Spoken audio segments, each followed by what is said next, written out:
I'm Katie Clancy, Chief House Hawker for the Cape House at William Ravis. And I'm Sarah Lapsley Martin of Team Martin Lapsley with Kinlan Grover Real Estate. And this is What's Good Cape Cod, where we show you the Cape through the eyes of a couple of locals. Every week, we tell you about a person, a place, and a thing that we think you should know about. So this week, we talk about a yoga teacher who inspires and keeps it real, a treasured dentist landmark, and the musical Boys of Summer.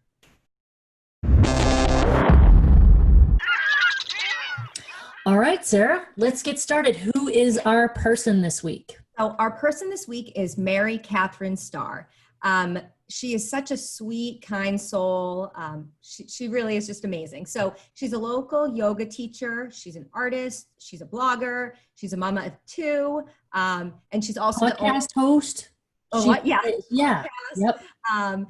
And owner of Starstruck Design Studios. So I love her designs that she makes for local businesses, whether it's a website design or a logo. They're so beautiful and unique. And some of them are digital that she makes, where other ones are like painted watercolor logos. So I'm sure if you go to her website and check them out, you'll recognize a lot of local businesses that do use her. But you know, that's great. She's a jack of all trades, kind of everything she does. And she's one of my favorite people to follow on Instagram. Why is that?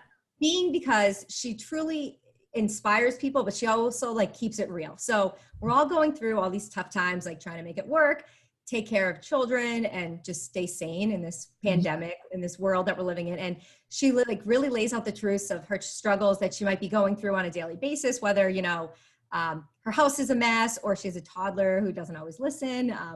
She has two kids. Charlie May is about 3 and Teddy just turned 1. And Charlie May does funny things like she won't want to take her photo. And she's like, no, mama, no photos. And it's really cute.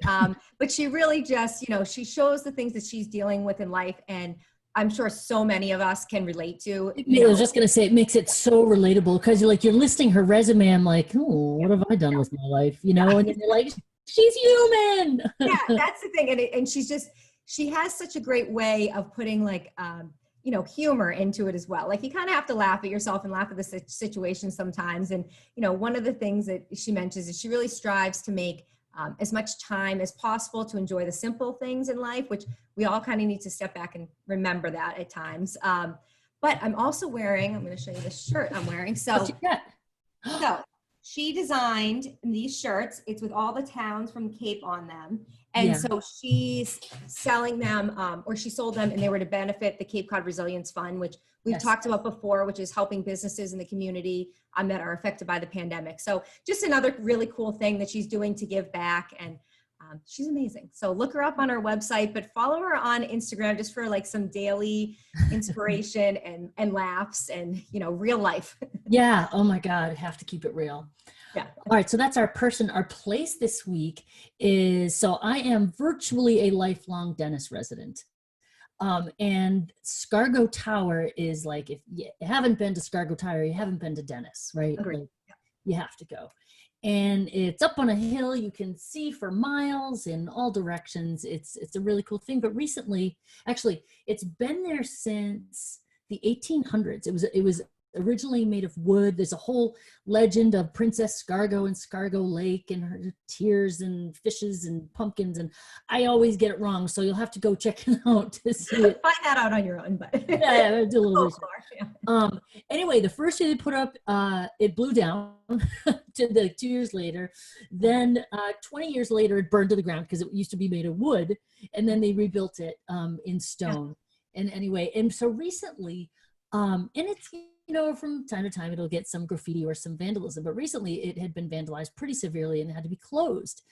And you don't realize how important a landmark like that is. Like, well, it's just a tower. It just sits there. What, you know, nothing to do when you get there. Except, you know, climb to the top, look around, have a moment, ponder life. Like more than ever, we need these places to ponder life, right? And so the people in town were just really upset about it because it got closed and nobody could go there. So one of our selectmen took it as his pet project. Chris Lampton was like, well, what's it going to take to get it open? And he did the legwork to get things moving forward. It involved quite a few different, you know, like there's a lot of red tape to actually make it happen. Seems like a simple fix, but you know, it's a municipal property, blah, blah, blah. Anyway, Historical, the whole thing. Yeah, everything. It got fixed, and you can see on Chris's Facebook page the progress photos. It's still closed to go inside, to go up the tower and up and actually on the observatory, just because of COVID. But you can go there now, and there's not like yellow tape around. You can actually go and stand and look at the lake and the ocean. So it's back. Scargo Tower, great place to take a date, by the way. Yeah. I actually had friends that got engaged at the top of the tower. Absolutely. I'm sure plenty of people have. I'm sure. Yeah. Yeah. Beautiful spot. I miss it. Yeah. So that's our place, Scargo Tower. So our thing this week is Hyannis Sound. They're actually people. They're human beings.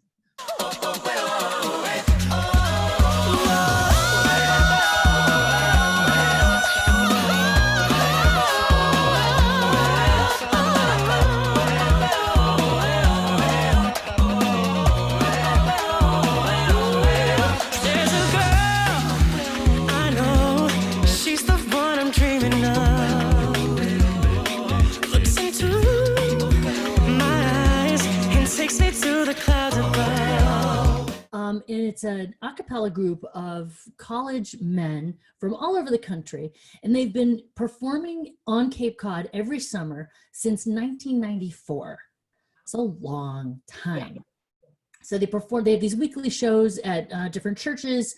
And, that's been their thing. They've been an important part of like so many people's summer, including theirs. This is the summer job for these guys. They come and this is how they earn their money. Well, with the pandemic, they've had to completely change their model. They're doing virtual they're doing virtual shows.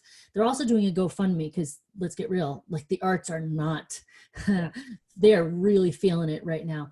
But they do arrangements of popular songs, of old standards. And last year or 2 years ago, they started doing these improv things where they would take stuff from the audience, like, give me a word. And someone would be like, kitty cat. And they'd be like, kitty cat. And then like, barbecue. And they would sit there on the spot and make up a song. That's impressive. Harmony. Yeah.